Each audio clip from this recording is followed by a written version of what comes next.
Bună tuturor! Bine ați venit la scrierea steno, la scrierea care nu obosește ochii niciodată. Continuăm cu diftongul UE, de pe lângă toate consoanele. Și începem cu T, ca de obicei. Uit. UE se notează cu un V întors sau vârf de săgeată pus în partea de jos, de desubt. Vârful de săgeată este tot în sus, pentru că tonul de la U la E urcă, la fel ca de la U la I, doar că I este mai înalt ca ton. Și avem uit, de la duet, de exemplu. Uit. Avem pe T și UE de desubt. Uit, uit.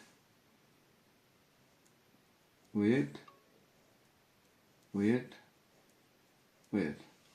UE poate să fie după consoană. Tuie. Tuie, tuie, tuie.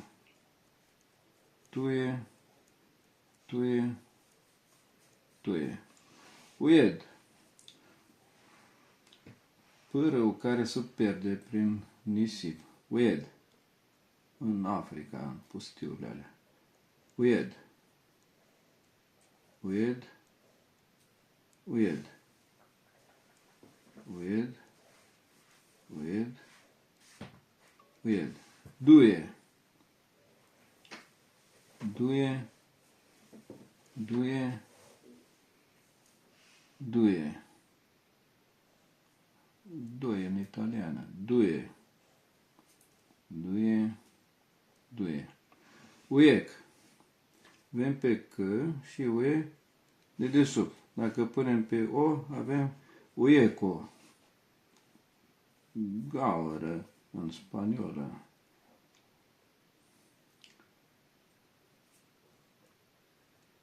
Uiec, uiec. Gaură în pământ, mai degrabă. Se mai spune și agujero. Uiec, uiec. Cuie.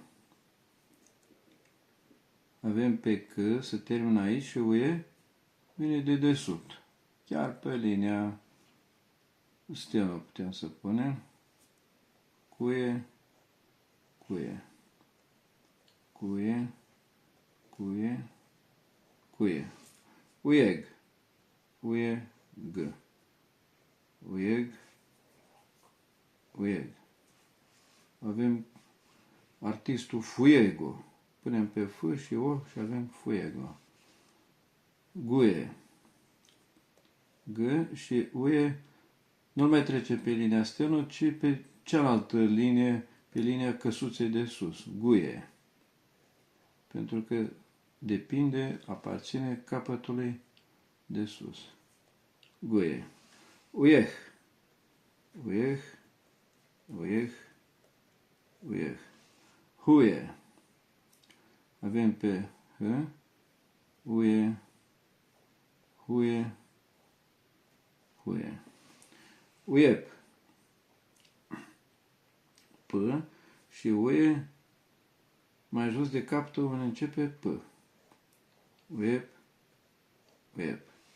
Puie. Aici e mai simplu. P și UE de desubt. Puie. Puie. Uieb.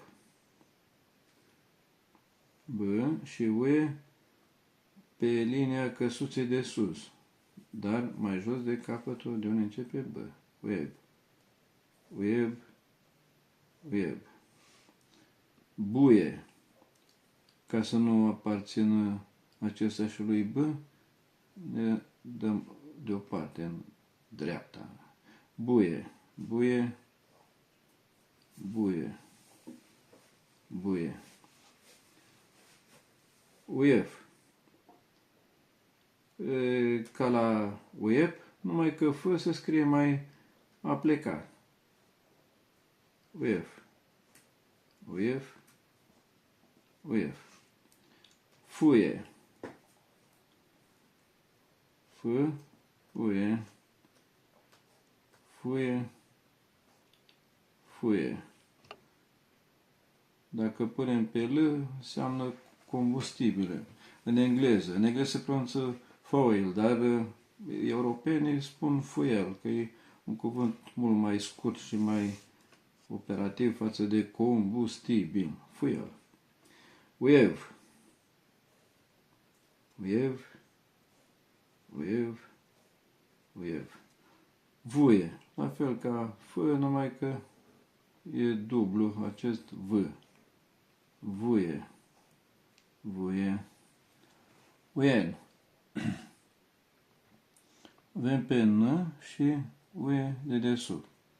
Adevărul că diftongul acesta este mai rar față de UI. Uien. Uien. Uien. Uien. Nu e. Nu e. Nu e. Nu e. Nu e. Nu e. Nu e. Uiem. Uiem. Uiem. Uiem. Muie. Muie. Muie. Muie. Uier. R și uie în față. Uie. Uier. Uier. Uier. Uier. Uier. Ruie. Ruie. Ruie. Ruie. Ruie. Ruie. Ruie.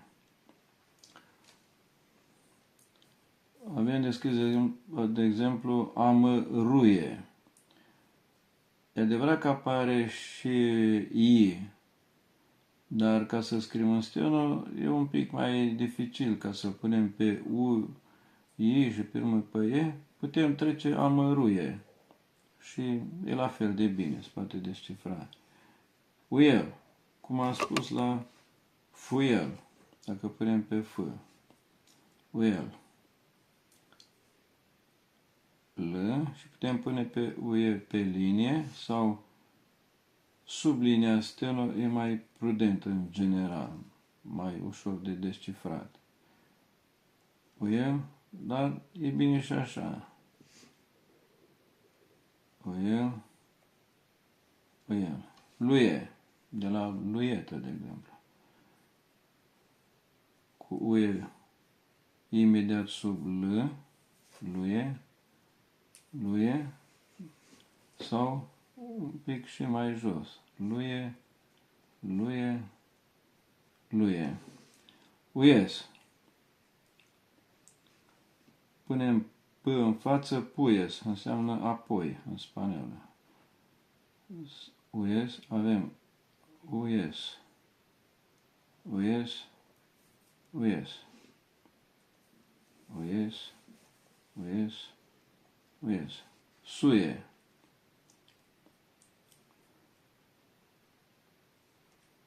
Suie, suie, suie. Canalul Suez.